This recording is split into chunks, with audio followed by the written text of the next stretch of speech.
Hey folks, if you've already listened to the previous episode, then you know what's up, but just a reminder, Hannah's mic was off for this episode, so she's going to sound a little distant and I'm going to sound a bit loud. Sorry, enjoy the episode. Hello everybody, welcome back to Pause It For Me. We are now in season 2. Woo! Going to be aiming for slightly shorter episodes this season, down from an hour plus to maybe around 45 minutes, but we'll see how long it takes us to talk about this very exciting topic to us, our favorite needle drops in films. So I'll preface this by saying, to be a needle drop, in my opinion, to make our list, it needs to be a song that did not already exist before the film was made and is being played in such a way that it really punctuates a moment. So not in the background necessarily. It's okay if it's diegetic. So if a character in the scene puts on the music and the song starts, that's okay. It doesn't have to yes or no exist in the world of the character. But it can't be a song that was made for that movie. This has got to be a song that's like, we're dusting off the record. We're putting on this song for this moment, and it's going to kick some butt. And no musicals. So it's not like the characters singing every single line of it. You know, maybe it's a song that's playing on the radio and the character's singing a few lines of it as like a character, but it's not like this is their big moment. This is their, exposition drop of their thoughts and feelings. It's not that kind of style. Exactly. It's all just good, clean fun. I love a good needle drop. I find that a great needle drop can really make a moment hit that much harder, especially if you know the song. But if it's used poorly, then it just comes off as so lame. I remember when we watched Mad Men, that had some particularly lame needle drops that I didn't feel like fit the plot very well. Well, I think that's the difference between I'm trying to think of what exactly the role is. I know there's difference between like sound mixing and sound editing. Yeah, that kind of gets muddied at the Oscars. I feel like the category should be like sound editing, as in the person who edits the sound track of the film, and then sound design, as in the Foley artist who comes up with We'll say sort of like maybe the composer, like the head of music or anything in that category. The people that are good at it. Yeah. It just makes the movie so much better. It gets you so hyped for a movie. Right. So basically what I did was I had us come up with a list of a bunch that we want to talk about. Most of them are going to be kind of honorable mentions, and then we're each going to go back and forth and give our top 5. I'm sure there's plenty that we're also going to miss too, because there's only so many that come to mind at first. But then you're like, oh, that song in that movie, that's so good. And like, you just forget about it. So totally. I'm sure there'll be some we'll forget, but here are our first that come to mind, I would say. Right. So for me, this was a bit hard to determine what I felt counted as a needle drop versus what didn't count. It's a little muddy. So one thing that I struggled with was, if it's like the opening credit sequence of a song, does that still count? And I decided yes. Would you agree? If it's very purposeful, like this is this track to punctuate this scene, and it's not just credits, just like laying music on top of that. Usually with opening sequences these days, it's a character doing something and there might be credits underneath. Yeah. But if it's characters doing something and the music improves the scene, right, then I think that counts. Okay. I'll jump ahead a bit and I'll say that 2 of my top 5 are opening credits songs, but one of them is credits that are a scene, an actual scene with actors, and the song punctuates the moment. And one of them is just credits on the screen. So I don't know if you'll agree with that one. So like we have a top 5, but we also wrote other ones. Yeah. And a couple of mine are opening sequences because that's how you get the viewers in with the attention. Is if you started off with a bang with something really great to draw them in. So I don't see a problem with that. Right. It just has to add a layer to the scene. If it's just on top of the scene, then I don't think it counts. Okay. Well, we'll cross that bridge when we come to it. But with regards to that is where I draw the line as far as what is a needle drop, is if it's like James Bond, where the movie is Thunderball and he's singing Thunderball and the song was written for the movie, that doesn't count because that's just the soundtrack. Yeah. Not like a punctuated moment with a song that already existed that makes you go, oh, hey, I know this song. It has to be like you're watching a movie and then you put the record on with the needle. Sure. You started playing a song and it made the movie better, like Wizard of Oz and Pink Floyd. Sure. Yeah. So one that I actually didn't think of until this moment, speaking of opening credits, is I think it's on the less needle droppy side of needle drop, but it's the opening credits of Napoleon Dynamite with that White Stripes song that's like, I can tell that we are gonna be friends. That I don't think is a needle drop. I thought you might not. Because it's very credits focused. Yeah. Even though it's done in a very creative way. If it was done with Napoleon walking down the street, if it started, that's fair, yeah. If it started with him like opening a book and then the song played, like it was dropped into the movie, then I would think it would count, but no. Okay, then I know you are going to disagree. So great, though. I know you are going to disagree with one of my top 5, but I think the other one in my top 5 that is an opening credits theme, you will agree with, hopefully. But technically, you haven't seen that movie. But again, we'll get to that. Yeah. Okay. So okay. I still think it's great. So one that I had a lot of Quentin Tarantino movies on this list. He is very big into music, and he doesn't stick to one genre either, which makes his movies so interesting, is that it's like kind of all over the place. Yeah. So the very first one basically that I thought of, like if I think needle drop, I kind of think this song is Stuck in the Middle with You from Reservoir Dogs, where it's a big one. Spoiler for Reservoir Dogs. Going to give you a few seconds to jump off the podcast if you don't want that spoiled. With the scene where he cuts off his ear. Mm-hmm. That is super famous, and it punctuates that moment pretty nicely because it's kind of like, it's not like a happy song, but it's got like a jaunty vibe, and it's during basically torture. But it's not part of my top 5. That's the appeal to a lot of these needle drops for me, is it sets a tone where either it's like something violent is happening and then the song is like the opposite, so it creates sort of a dark comedy vibe or what have you. Yeah, and that's the exact same case for Kill Bill. During the fight with the Crazy 88 at the end of the first movie, they play Nobody But You by the Human Beings, I believe is the band name. And if you don't remember that song, it's also the song that they do the lip dub to in The Office.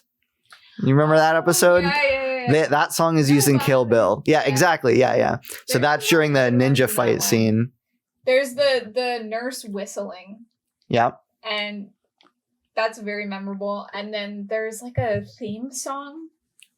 It's like a it's like Ironside or something. Like and it's like very distinctive, and it's like, whoa, you chose that. That's such a random choice, but it's so and they use it in such a weird way where the two characters see each other, and then it does like a flashback layered on top of the current scene. That's what makes it such an interesting movie, though, is there's so many weird elements to it that come together just because Quentin likes so many different things. Right. Okay. Do you have any from your honorable mentions list? I've done a few. It's looking at these. It was hard to pick a top 5 because I love some of these so much. Some of them are okay. So I'm going to count this as a needle drop. I don't know if you think it is. Okay. But Twist and Shout from Ferris Bueller's Day Off. Oh, that's definitely a needle drop. I know he sings along to it. Well, he lip syncs to it. He doesn't sing. Yeah. But to me, it's a needle drop because it's like, this is happening. Twist and Shout is playing. It's all about the scene. Yeah. Of it. And it's just such a fun moment in the film. Yeah. And everyone's like twisting and like the crowd. And a lot of those were just real people. A little baby with. So cute. Yeah. That's a great one. Another one that of my favorites that almost made the top 5 because of how awesome it is Bad to the Bone in Terminator 2. Ooh, so if you remember, this is the scene where the T-800 first gets his clothes in the 90s. He gets a leather jacket and he walks out of the bar, the tough biker bar, and you hear, no, no, no, no, no, no. Yeah. No, no, no, no, no, no. And he steps out and he gets on the motorcycle. He ends up grabbing the guy's gun. It's a super badass moment. And just the fact that it's played over like a muscle-bound, leathered up dude coming out of a biker bar. That's the perfect way to use that song. It sets the tone. You're like, ooh, this guy means business.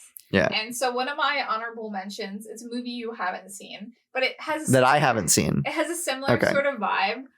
The movie Easy Rider. Oh yeah, okay. The opening sequence is Born to Be Wild. Right, okay. And it's, the main characters starting off on a motorcycle trip. Right, which okay. is like what the whole movie is about, like them riding around and stuff. And so it right from the beginning, you know exactly what you're getting from this movie. It's like super counterculture, the beginning of that sort of era, motorcycle, hipster people, like the Defy, like everything else. They're born to be wild. You can't tame them. Right. It's so perfect. So speaking of Easy Rider, that is the kind of thing that in our upcoming journey through film history of all the movies that we've missed out on, that's the kind of movie that I would add to the list because I haven't seen it, but Hannah has seen it. So the list going forward for the foreseeable future of our episodes are all going to be movies that neither of us have seen. So we're going to be giving fresh takes on those. Mm-hmm. Forrest Gump is like we're gonna pick at least one full. I didn't pick one. I'm just picking Forrest Gump as a movie. That is like the movie of needle drops. There's multiple Doors songs in there. There's songs, ranging over the decades to really punctuate what year you're currently in, because Forrest Gump takes place over a number of years. And it's like during like the Vietnam War and all that stuff. And I feel like all that music, especially around the time of the war, was all about like rebellion and stuff like that. And he was obviously a soldier, and so we see like all these interesting tracks like All Along the Watchtower. Is that what that's called? That is what that's called. Yeah, that's in there, right? It's not on the soundtrack CD, but because that's mainly what I listen to, but I'm assuming there were some songs that were in the movie that didn't make it to the soundtrack. Yeah, well, there's songs similar to that mm-hmm. kind of vibe, and just the whole movie has such great music. Yeah, it's excellent. I think probably the most famous needle drop in that movie is Fortunate Son by Creedence Clearwater Revival during the Vietnam scene. Mm-hmm. I've heard that song used in relation to Vietnam several times, but it's definitely it's written about Vietnam. It's definitely a cool moment. The ending of The Social Network, Baby You're a Rich Man by the Beatles. A lot of people love the opening song too. You know what? I thought about the opening song, but are you talking Social Network? Social Network? I thought about the opening song, but my brain was like, do you know that song? No, you can't put a name to that song. Oh, it must just be part of the soundtrack then. But you're saying that is a real song that's not just part of the soundtrack? It might be part of the soundtrack. I just know a lot of people really love like the opening song. I do love that. I do love that opening song for that scene. Being a rich man is like, it's funny. Like, I feel like it represents it so well. It's like, it's kind of like cheeky. Oh, it's very cheeky. Yeah. That's the vibe of that movie, because otherwise you're just like, rich people problems or whatever. Yeah. Like you can't take it too seriously. But I love the Beatles. Absolutely. Do you have another one? Yeah, I have tons. So, I'm waiting for you to say one from Rushmore, but maybe that's saved for your top 5. I don't know. It isn't. It was a real tough choice though. But okay, so I do have one from Rushmore. Yeah. And I basically, because I have the soundtrack and I love all those songs, I probably could have picked any one of them. I actually wrote one down, so I'm curious if you wrote this one down, and if you don't, then we'll have two from Rushmore. How long is your list? You're scrolling. I was just having trouble finding it. Okay. So it's Making Time by the band The Creation. Okay. And so it's the song that plays while they introduce Max and all the clubs he's a part of. Okay, yeah. I mean, I could have included like any of them because there's so many good songs. Basically, I mean, Wes Anderson, he loves music, so he picks a lot of like Brit rock bands to punctuate it, and basically the whole soundtrack is either like mandolins or Brit rock. Yeah, I've heard it. A lot to love. So I thought what you were gonna pick was A Quick One While He's Away by The Who, that plays during the scene where he puts all the bees into his hotel room and then he walks away in the slow-mo shot chewing gum. That. And he goes into the elevator with the white tuxedo. I'm so good. That's such a great scene. I'm so surprised you didn't pick that. The whole movie is so good though. It's hard to choose. Yeah. Another movie that is just full of great needle drops and as well as its own great original songs. I got to put on School of Rock. I thought you might pick that, specifically the Led Zeppelin song, The Immigrant. Yep, that's what I picked. Yeah. So, do you know the story behind that?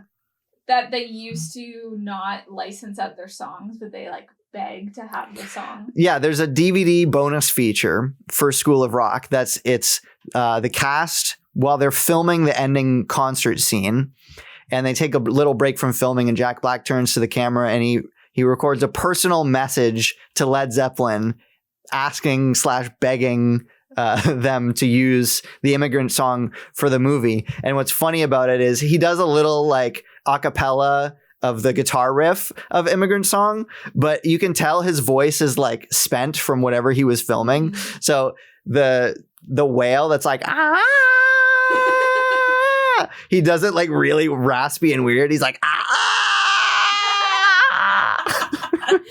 it's really bad. I mean, that whole movie is about the love of rock. Exactly. A lot yeah. of different funny things, and just Dewey Finn making up his songs based on other songs, and the Legend of the Rent. Yeah, a lot of great needle drops in that. Also, really? Edge of 17 by Stevie Nicks. That's a great scene. They literally put the record on a jukebox. Yeah.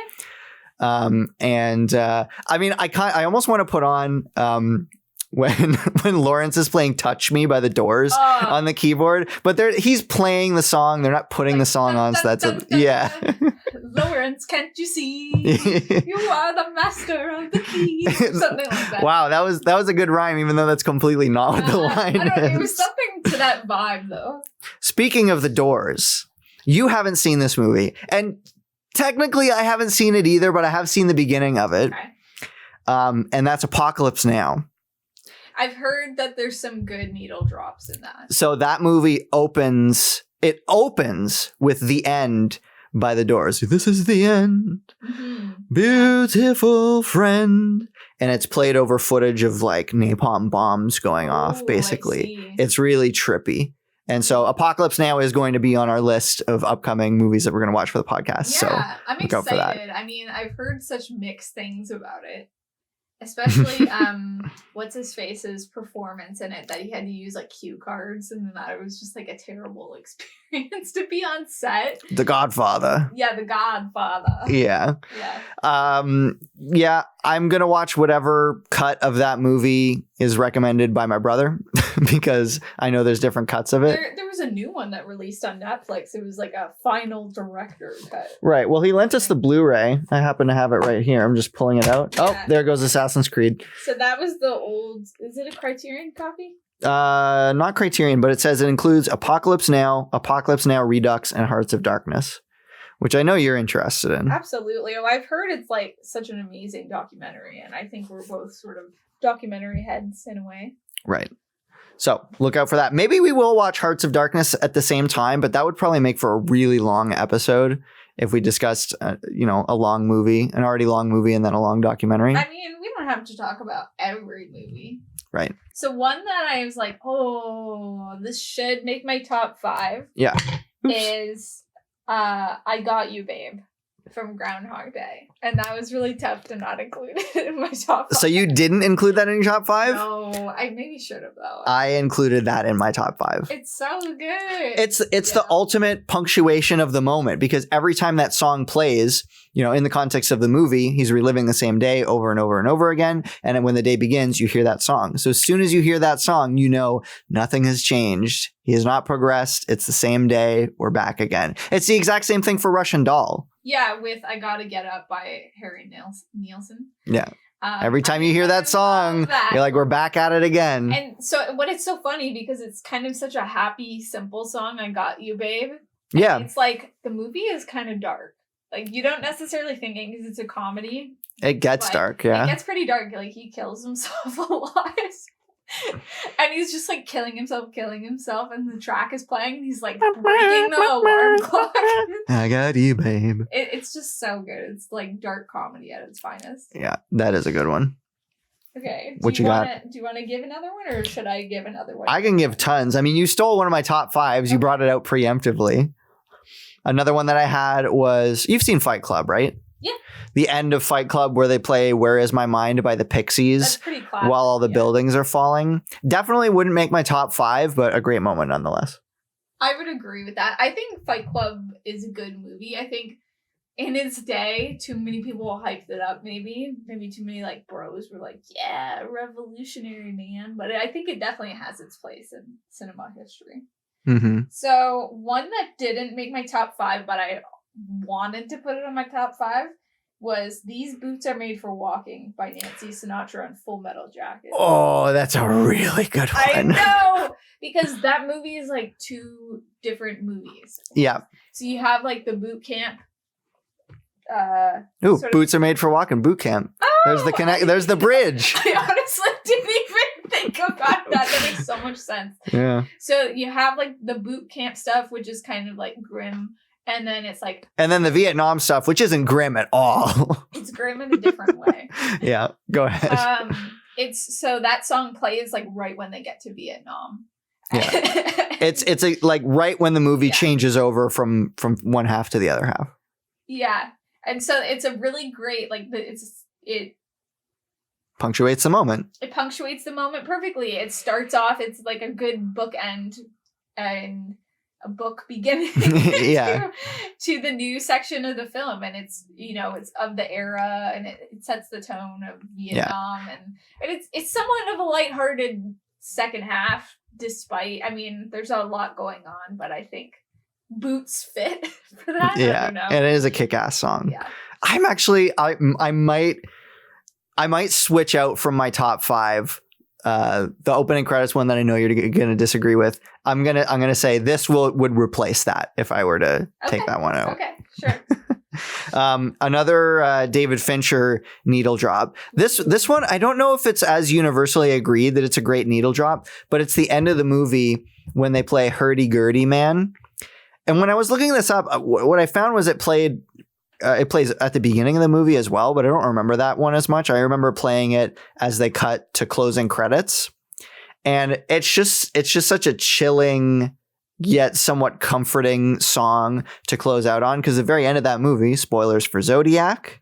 I mean, it's based on a real case. Right. But the ending specifically, I don't know if happened for real. The ending of that movie is Jake Gyllenhaal's character goes and finds the guy who basically was the Zodiac killer, but just never got arrested for it. Mm-hmm. And he stares at him just because he just wants to see. He just wants to see what he looks like. And then the movie closes basically. And you hear, hurdy-gurdy, hurdy-gurdy, hurdy-gurdy, she sang. And it's like, it's creepy and discomforting, but also somewhat comforting. And it's just a really interesting note to go out on, thinking about this guy who committed these horrible acts and got away. That movie is very interesting in tone.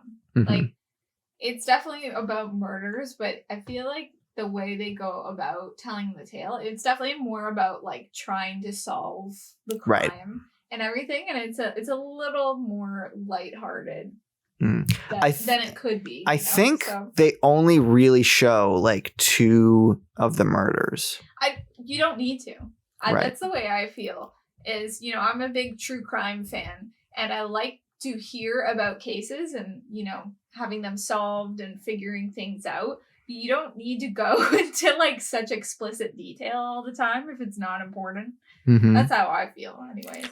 Another fairly dark movie with an interesting needle drop is Mad World in Donnie Darko. So that's on around me are familiar faces. Yeah. It's actually really funny. That movie is so emo too. Yeah. So it's so perfect that it's like, it caps it off the very end with all the characters, like, being sad and stuff.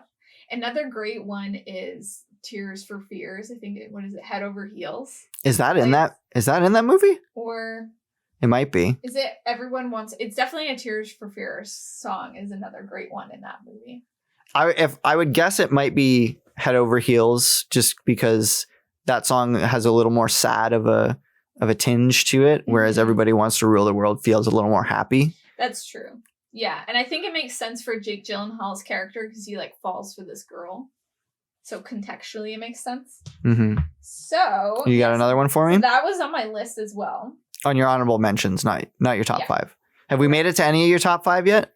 No, Okay. I mean, we're gonna get into that in a bit, right? I have maybe one more honorable mention, maybe 2. I have a couple, Mm-hmm. but some of them might be yours. Okay. Like on your top 5. It might be. We won't mention them. Deo from Beetlejuice. Oh, I didn't think of that one. That's really good. That's a really It's an fun interesting one too. because I mean, it's such a silly, whimsical choice, and it's so perfect for that context because they're demon possessed by Beetlejuice, or no, it's by like the people that own the house, I guess. Yeah, Barbara and Alec Baldwin. And they're trying to like scare them or something, but instead it's like ends up being fun, and they're like, that was great. Yeah. No. It's such a fun movie. Yeah, there's another great needle drop at the end of that. At the end of Beetlejuice, I don't know the name of the song. Oh, where they're like dancing. Yeah, it's when she's around. dancing. Yeah, that's another great part. Yeah, I don't remember the name of the song, unfortunately, but maybe I'll put it on screen for the video version of the podcast. Right. Okay. So some of these, again, I think they might be on your top 5. So maybe I will mention some of them. But the last one that I don't think that you'll mention is Fight the Power, the beginning of Do the Right Thing. Were you like lucid during that movie? Because I remember you being really sick and you could like barely keep your eyes open. Yeah, okay, in the beginning, I had the flu. Yeah. But in the beginning, I was feeling fine. And then towards the end, when all the important stuff is happening. No, but I was lucid, especially for the first scene. Yeah. With Fight the Power. I think it sets the tone for the film so well, like that's a good one. Black power and everything. Mm-hmm. Starman in The Martian by David Bowie. Ooh, yeah. The Starman by David Bowie, not The Martian by David Bowie. Well, it's interesting because in the book they talk about how he listens to disco and stuff. So because one of the other crew members left disco there. Yeah, absolutely. So I think it's fair that they sort of play. It's not disco, but it's from the era, like 70s. It's groovy. 80s. For sure. And Starman, obviously, he's in space. So I had a lot of fun with that one because that was the first time I heard that song, and I was already a David Bowie fan. But when I heard that, I was like, "What is this newness?" And I ended up really liking it. Yeah, I really like that song too. I'm maybe a little bit more than Ground Control to Major Tom. Space Oddity? Yeah. Well, you're wrong. I don't know. They're both I'm just great. kidding. They are both great. Okay. So I think, so technically one of them is very close to being in my top 5. It's from the same movie, but it's not my top 5. From The Martian? No. Just in general. Oh, okay. So one of my almost top 5s we had a lot of honorable mentions here. Is Lust for Life by Iggy Pop. It's the beginning of Train Spotting. That's not in your top 5? I know. Your top 5 better knock my socks off. I picked another Train Spotting song. Okay. But it's so hard because Train Spotting is like one of my favorite movies. Sure. So Lust for Life, it's so perfect because, Renton is running down and it seems like he really has a lust for life. And he's talking about choose life, choose this, choose everything. It's just such an epic part. Yeah. And then you realize he's being chased by the police and it's like, ooh, what does he really have a lust for? Is it like drugs and stuff? It is drugs. Yeah. Okay. And then the last honorable mention for me is from Shaun of the Dead when they play Don't Stop Me Now by Queen on the jukebox, and then they're smacking the big zombie with all the pool cues. That's so funny. And they're all just like the other characters who aren't joining the fight are like jiving along in the background. It's a really great moment. It's a really charming movie. That was on my honorable mentions too. Mm-hmm. Do you have any other honorable mentions? Is that it? I'm about ready to get into my top I five. have a few, but I don't want to ruin it because they might be in your top five. So Okay. let's just go with our top five. Okay, so I already mentioned I Got You, Babe by Groundhog Day. Classic. It just punctuates the moment really well. It's used effectively. It's not necessarily of the era, but that's okay because it makes you feel a certain way. It has irony to it. Well, especially because everyone in the town is sort of like happy-go-lucky, and Mm-hmm. Bill Murray's character is They want to go to Gobbler's Knob. Yeah, it's Groundhog Day. And he's like acting like everyone's kind of like off their rockers. Like the breakfast lady, she's just like all happy and stuff like that. So it's just fun to see like him being snobby about the song. So that's my number 5. What's your number 5? I don't know if they're in any particular order. The one that you feel least strong about. Okay, I'm gonna say The Sound of Silence by Simon and Garfunkel. It plays at the end of The Graduate, and I'll leave it maybe a little bit vague because you haven't seen it, but basically I know what happens at the end of The Graduate, unfortunately. But basically it's like just such a perfect moment for that because the characters are somewhat happy, but then they get gradually really sad. And this song plays, and this song is like the epitome of depression. The sound of pretty much, yeah. It's so perfect for that scene, and you're like, okay, it really makes you think, and that's how it ends. So it's just really impactful. Right. I think I would have put that on my list, but I didn't feel like I could because I haven't seen The Graduate. Exactly. I am interested. Did that song existed before The Graduate, right? Because I know they wrote Mrs. Robinson for The Graduate. But Sound of Silence, that must have been a thing already. It had to have been because it's such a famous song, but maybe not. But I feel like it should have been. Right.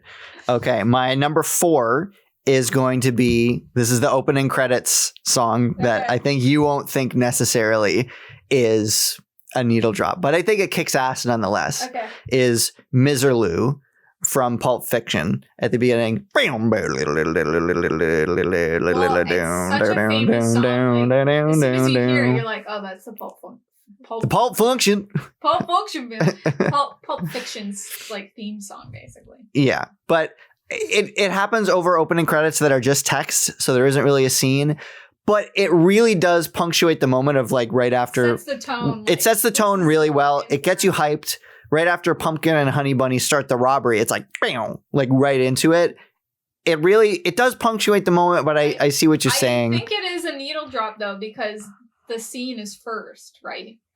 Sure. It's not like, we get into the theater as an audience and that song immediately plays. It's like we see a scene and then drop. Here is the opening. Like we are watching Pulp Fiction. So I think it does count. Okay, fair enough. So that's my number 4. What's your number 4? It's a great one. So this might be in your top 5. We'll see. Okay. It's Don't You Forget About Me by Simple Minds, the end of The Breakfast Club. And the beginning, I think. Probably.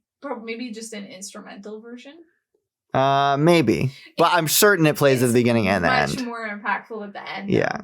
Because you're like, okay, we are seeing like what they learned from this. We're seeing what the characters are doing after they're let out of detention, how this experience has changed them. And, and then John Bender just like puts his fist up in the air and like the music's playing. It's like such a famous ending. And it's just so perfect and memorable. The song and everything fits that movie really well. So well. I'm surprised because I prepared for this by looking up a lot of lists of top needle drops, and a lot of them I either didn't think were cool enough to include or I just hadn't seen the movie. I'm surprised this wasn't on any of those lists. Really? It's like the first one I thought of. Interesting. That's a really good one. So that's your number 4? Yeah. Okay. My number 3 is going to be People Get Up and Drive Your Funky Soul from Spider-Man 3. Okay, when does that play? That's the emo Peter dance. Oh, okay. Yeah. You know I had to put this on here. That is a very hilarious memorable scene. Like, how could you forget? That's such a memeable scene. People have a big problems with But with it's that so scene. funny, that's why, It's yeah. meant to be hilarious. It's not meant to be taken seriously. The joke is that Peter feels hot. He feels like he's on fire. He feels like he's attracting the attention of all the ladies. And this is how Peter feels inside. He's like, I want to be cool. I want to buy a suit. I'm going to be cool and dance in the street. And the joke is that he thinks that's what being cool is like, when all the women are looking at him like he's a total fool, because he is. That's the joke. Peter Parker has never been cool. He's always been He's only cool lame. Like, he's always been dorky. Exactly. He gets out his coolness through Spider-Man, but as Peter, he's dorky. The filmmakers aren't trying to show Peter Parker being cool in that moment. They're trying to show him being dorky. I have a bigger problem with the dance scene in the nightclub, like right after that. Ugh. That scene is way more atrocious. Yeah. But when I watch Spider-Man 3, I just kind of black out and pretend that it's not happening. And then once it's over, I snap back in. It's hip, it's wow, it's now. And how? I wrote that part. just give them called lattes. Okay. Good one. That's my number 3. Okay. My number 2, I'm really excited to get to. Okay. What's your number 3? My number 3 is Bell Bottoms by the John Spencer Blues Explosion from the film Baby Driver. Okay, interesting. So, I did see this on a lot of lists when I was preparing, but I didn't put it on because I felt like I didn't know that song off the top of my head. So I was like, if I need to look it up and be remembered what it is, to me, it's not enough to make the list. But you tell me your perspective. so I didn't remember the song specifically, but I remember it starting off like with a bang. And I Sure. remember you see Baby behind the wheel, and he has like earbuds in and he's listening to music and he's like mouthing along to the music, and it's really like Oh, is it at the beginning? Yeah, it's Okay. really setting the tone of like him being a driver and like, you know, he's doing the bank robbery, but he's having fun and he's a really good driver and he has music as his soundtrack. Like, that's a needle drop movie. Like, his character is all about listening to music while he's driving. And the first scene is him doing that, and it's just so explosive, like bell bottoms, and he's like mouthing along with it. I just think it's perfect. We even talked about Baby Driver when we came up with the idea for the podcast. We were saying, does it count if the character in the scene puts on the song? Like in Baby Driver, he puts on the song on his iPod and then listens to it during the scene. And we decided, yes, that does count. I mean, that's what a needle drop is. Yeah. In a way, like whether the filmmaker is putting it on for the characters that, you know, can't hear it, or the characters can hear it. I think either way, it's a needle drop. Yeah. So my number 2 choice, it's hard. This one is almost tied with number 1. It's Time in a Bottle from X-Men Days of Future Past. Ooh, okay. I saw that on some lists. So that's the Quicksilver scene. Ooh, where he's running around the kitchen. Yeah. Time in a bottle. And he's like running around dipping his finger in the soup and repositioning their fists and all that, and moving the bullets out of the way so they don't hit Magneto and Charles. That is almost a perfect scene. The way that it's set up, the way that it flows, the way that the music, I mean, the music Time in a Bottle has exactly to do with what's happening on screen. Exactly. And it's just such a vibe, you know, like when you saw Days of Future Past, everybody remembered that scene. Yeah. And Silver was dope. Yeah. They tried to kind of recreate it in the next movie when he saves everybody from the mansion. Still cool. But not as cool as Time in a Bottle. So, well, that movie overall, the next movie just wasn't as good. Yeah, Days of Future Past really impressed me. It's because one of the best of the franchise. Yeah, well, I had liked the original 3 X-Men movies enough. They weren't amazing. They were good. And then I watched First Class and I was like, wow, that was really good. Yeah. That was like a nice fresh take on all this. And when they announced they were doing a sequel, I was like, oh, it's a shame because I liked First Class so much. The sequel's probably not going to live up to it. It's probably not going to be as good. And then Days of Future Past came out and I was like, whoa, that was way better than First Class. I really hope we get more movies like that in the X-Men franchise. X-People. I really love X-Men so much, and I feel like there's so many good parts of it in like all the different iterations, but there's not too many like almost perfect versions of it. Yeah. Even in First Class and Days of Future Past, they talk about a lot of the older characters, and you don't see a lot of the newer characters, so they only make like a small appearance. I would love to see more X-Men movies with characters that don't get featured in every single movie every time, like Gambit. Yeah. A lot of the characters they haven't done justice to. Like if I was looking on the X-Men subreddit and the question was put out there, who do you think is the best X-Men? And lots of people were like, oh, Storm hands down. And I was like, really? Ooh. Storm did like nothing in any of the movies, but apparently in the comics, she's a really awesome character. Yeah. I mean, we're rewatching, well, I've watched a lot of it. I don't think you've watched it. We're watching a lot of the 90s X-Men cartoon, and Storm is great in that. Like she's definitely, Cyclops and her are sort of like team leaders. Yeah. On missions and stuff like that. So, I mean, I would love to see more of that. Whereas in the movies, it's more like Storm is like a teacher and she stays behind a lot. And Jean Grey does a lot.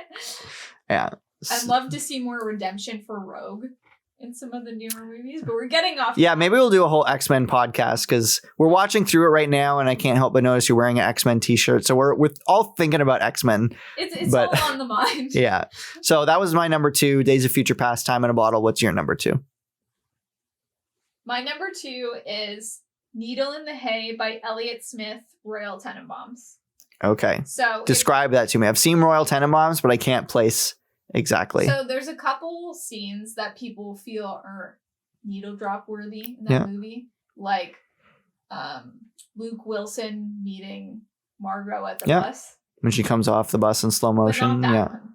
Mm-hmm. So Needle in the Hay is when he's really sad about Margot and he learns about her past and he decides to cut off all of his hair and like slit his wrists and stuff, and then the song pauses for what is his name, the guy with the bucket hat. The guy with the bucket hat. I've seen this movie so many times that I can't even tell you. And he finds him on the floor and the song stops to show like the severity of the moment. And then as soon as they start rushing to the hospital, the song continues to pick up and it just kind of overlays the scene and the tragedy of the moment and him saying like, I'm going to kill myself tomorrow. It's just such an impactful scene in the movie. Yeah. You've mentioned before that that's one of your favorite movie scenes, one of your favorite movie moments. Yeah, specifically the cinematography of how they shot sort of like a blue dark bathroom and like you see like it's such a morbid scene, but he ends up all right. He like slits his wrist and you see all the hair around the sink and it's like an overhead shot and I just think that's such a beautiful shot. Heck yeah. So that's your number 2? Yeah. Okay. My number 1 is The Times They Are A-Changing from the opening of Watchmen. I thought you might pick that. That has got to be one of my all-time favorite movie moments because makes sense. It's a great song and period of time wise it works quite well to what they're depicting. They're showing, this universe's depiction of superheroes through history and totally leading up to the beginning of the main story. It pulls it off in such a nice way. It's all these snapshots where like a camera flash goes off. And it's all in slow motion, like sepia tones to this Bob Dylan song. And it's a perfect way to show like the history in the past and set everything up without having any dialogue. Without being too expositional. Exactly. Yeah. And you get it off the bat because it's like times are changing. Exactly. It punctuates the moment. It plays and flows the scene nicely. And it has to do with the subject matter. So that's my number 1 pick. Every time I think about that song, I just want to go and watch the opening of Watchmen. And I've been dying to watch Watchmen with you for months, if not years, because I wanted you to read the graphic novel first. And it's been on your nightstand for like multiple months. We borrowed it from somebody. You're not even done like the second volume. Listen, I read the first couple stories, sections, chapters, what have you.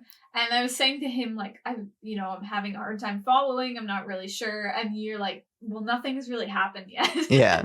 It hasn't gotten good yet. So I'm glad that it hasn't gotten good yet. And I will read it and we will watch The Watchmen. I'm really excited to watch the movie. If nothing else, just to see that scene. X-Men. Kind of. Right. Okay. That's a really good choice. So that's my number one. And your number one movie needle drop of all time? Trainspotting, the film. The song Just a Perfect Day by Lou Reed that plays when Ewan McGregor takes like a shot of heroin and he overdoses. Yeah. He overdoses. He's like, it's such a cool shot. He like sinks into the carpet into like basically a coffin type vibe. And then he's like basically OD'd, almost dying, and like they're dragging him to the hospital, and the song Just a Perfect Day and talking about how it's like a perfect day is playing, and like he's like struggling, and it's just such good juxtaposition to the sadness of the moment, but also as a drug user you feel really happy and euphoric as it's happening, but it's also so sad, so it creates such an interesting emotion. And that's what that whole film is about, like, you know, the elation of drugs, but also the sadness of drugs and all that kind of stuff. It's great filmmaking is what that is. Yeah, it's really perfect. Great moment. I mean, I get why some people don't like that movie. There's some weird aspects to it, but to me, it's just so entertaining, and it's just so fun and creative. Heck yeah. So you audience members out there, if you have a favorite needle drop, a favorite movie song moment, feel free to drop a comment if whatever you're enjoying this podcast on supports comments, or just write in to just let us know. My direct messages, I don't know, of what your favorite music movie moment is, because I'd love to know, because there are tons. And that, like, just reading through this list just makes me want to watch all these movies again. Absolutely. Did you do your number one? Yeah. It was the times they are changing. Really? Yeah. Interesting. There were some that I thought you might go with. Okay, yeah. Like from Magnolia, where they're all singing at the end. What Is Up by Amy Mann. Yeah, so that's the same situation with Baby Driver. Is like, that's probably a really memorable moment, but I've only seen each of those movies once, so I couldn't pick out the song from my head. Like Zodiac I've seen twice, so I remember Hurdy Gurdy Man. Obviously School of Rock I've seen like 12 billion times. Yeah, I was unsure if you'd maybe pick something from Rocky too. Like Rocky 2, if I'm going to pick anything, it's going to be Rocky 1. Rocky as well. So like Rocky 3, Eye of the Tiger. Even though that was technically not made for that film, but it ended up being in that film. I think it was made for that film. I thought I think it was made for the Karate Kid, and then they switched it or something.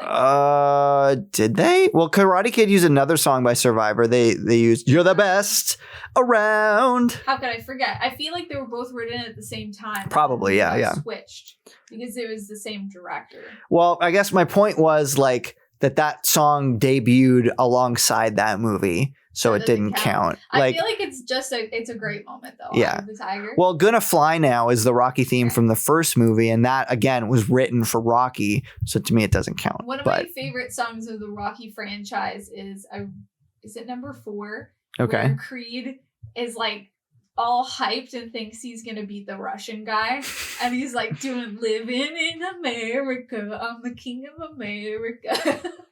Yeah, that's another good one. We can go on and on. I feel good. James Brown, yeah. There's so many great moments to that. Yeah.